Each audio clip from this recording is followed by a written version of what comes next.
Hey guys, how's it going? It's Neil from the King Realty Group. Hope you're having a great day. What we're doing today is we're taking a look at January 2020, what happened in the Toronto Real Estate Board. This is interesting because we do this every single month and it kind of shows you what the trends are. We're talking about the average price points. We're talking about months of inventory. Are we in a seller market, a buyer market? We're in a seller market. And we're going to talk a little bit more about that. Here we go.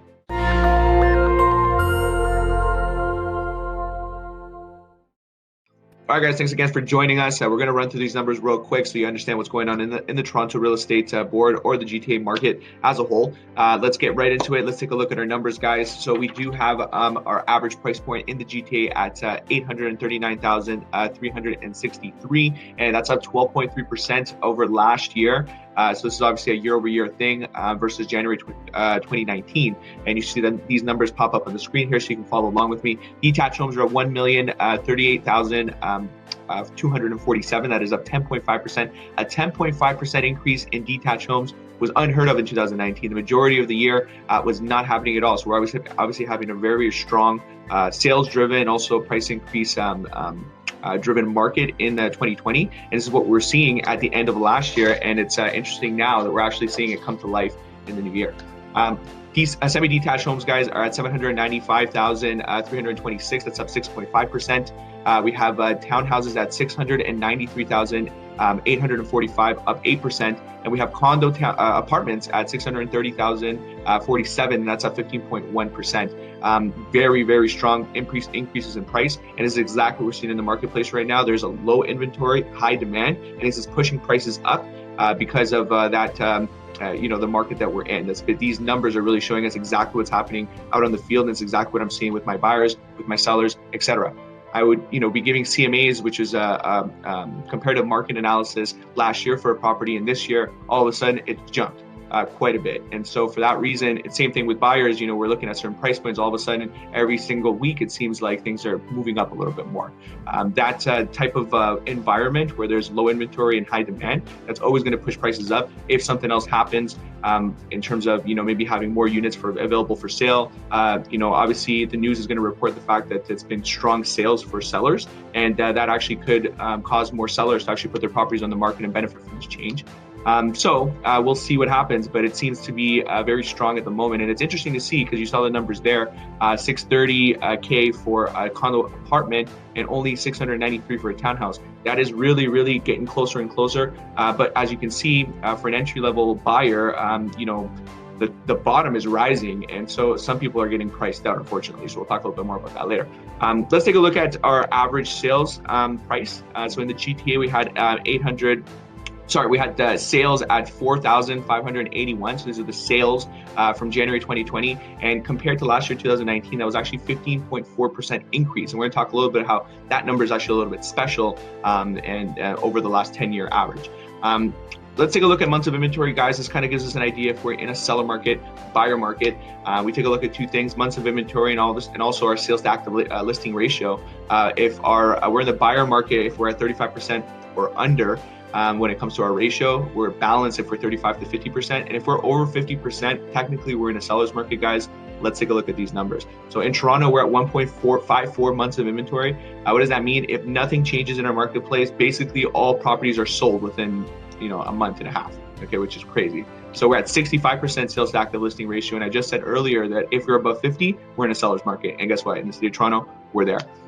In Durham, we're at same 1.54 months of inventory, same 65% sales to active listing ratio. In Peel, we're at 1.19 months of inventory, which is 84% sales to active listing ratio. And that's crazy because certain segments in Peel region, like in Brampton and Mississauga, for example, they're just flying off the shelves. Like, it's less than 1 month inventory for certain home types, which is interesting to me because last year we were really seeing that. And all of a sudden now we have an acceleration in price. In York region, that's a huge change. Last year there were months where we're at 5 months of inventory. That's almost cut in half now at 2.53 months of inventory, 39% sales to active listing ratio. And we said that we're in a balanced market when we were from 35 to 50. So we're definitely balanced now in York region where, over the last few years, it's been more so on a buyer side. Prices are now pushing up in York region, guys. So anybody who is out there looking for $800,000, $900,000 nice house, now we're pushing into the millions again, which is where we were in 2016, 2017.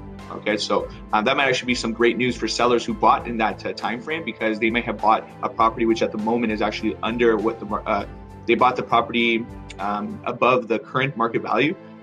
So it's great. I'm sure they're really, really happy to see that now sales are kind of picking up and kind of evening out to the price that they bought it for a few years back.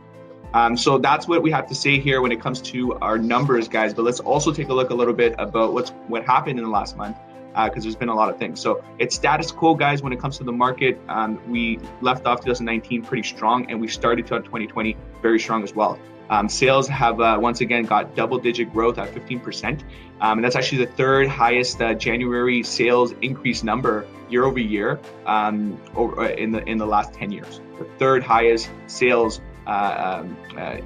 That sales number that we have in January, it's the third highest in the last 10 years. That's pretty impressive. Okay, now resale supply in the GTA has dropped significantly, guys. So in January, active listings have actually dropped 35% compared to 2019. And to just put it in perspective, the months of inventory have actually cut in half from 3 months to 1.5 months from the beginning of the year to the end of the year. So that just shows you that the demand has definitely spiked, towards the end of 2019. And we're kind of in this place now where our inventory is very low, 35% less than what we had last year, yet our sales are up at 15%. So that's a very big difference in drastic dynamic there. Another thing we saw, guys, that's really, it's obvious that we're in a seller's market in most places of the GTA. That trend seems to be accelerating at the moment. It doesn't seem to be kind of relieving. If anything, what would relieve it is more properties on the market, because then buyers will have a little bit more option, and maybe it won't be so crazy. Bidding wars are actually becoming common now, and I find myself with my buyers in those bidding wars pretty much all the time.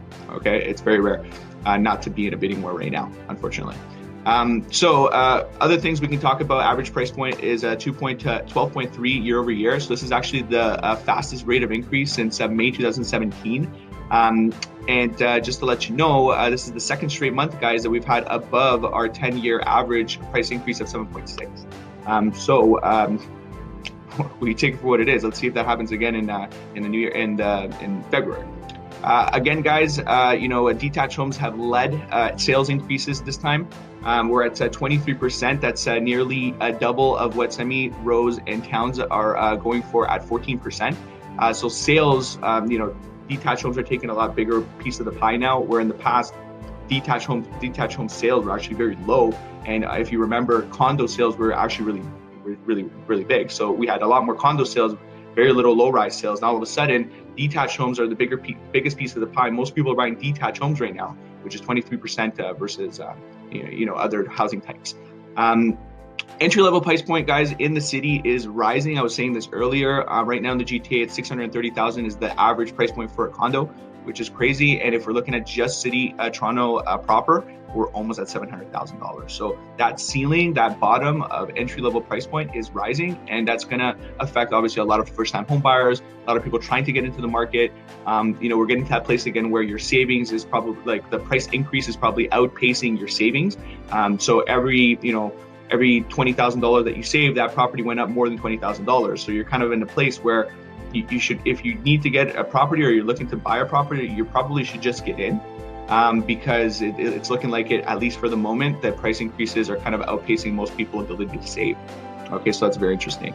Bank of Canada, guys, lowered their interest rate by 0.5%. So it's actually really is going to help, in a sense, some buyers, because it's going to lower mortgage rates. Even some of our clients have already benefited from a lowered mortgage rate. I don't know if this is going to add more fuel to the fire, though. There's another thing that is also changing in April. We're going to have a little bit of an ease in the stress test. Right now, we're actually have to qualify 2% above the Bank of Canada posted rate. Insured mortgages, anybody putting less than 20% is now going to have to get approved at 2% above their bank rate, which is typically lower than the Bank of Canada posted rate. So a little bit of an easing on two different fronts here: lowered mortgage interest, and at the same time lowered stress test for insured mortgages. Again, is that going to add more fuel to the fire? I don't know. We're already kind of in a hot market, and there's not a lot of inventory out there. So just putting more buyers in, I don't know if that's going to help things in the market. I think we need more inventory. We need more properties for sale. If you guys are interested in benefiting from this market right now, want to kind of get an idea if you can get a good dollar for your actual property, we can talk about it. We have some strategies to kind of mitigate the fact that if you sell something, now you're going to have to go into this hot buyer market as well. We have some strategies to be able to kind of help you on both ends when it comes to that, so that you can buy something that you're looking for and at the same time benefit from a really strong sale. Thanks again, guys. It would be interesting to see what's going to happen in the coming months. And if you need to know anything about what's going on in your marketplace or in your specific area, let me know. Of course, you can contact us at info@kingroyalty.to, and please follow us, guys, at kingroyalty.to on all social media. Talk to you soon. Take care.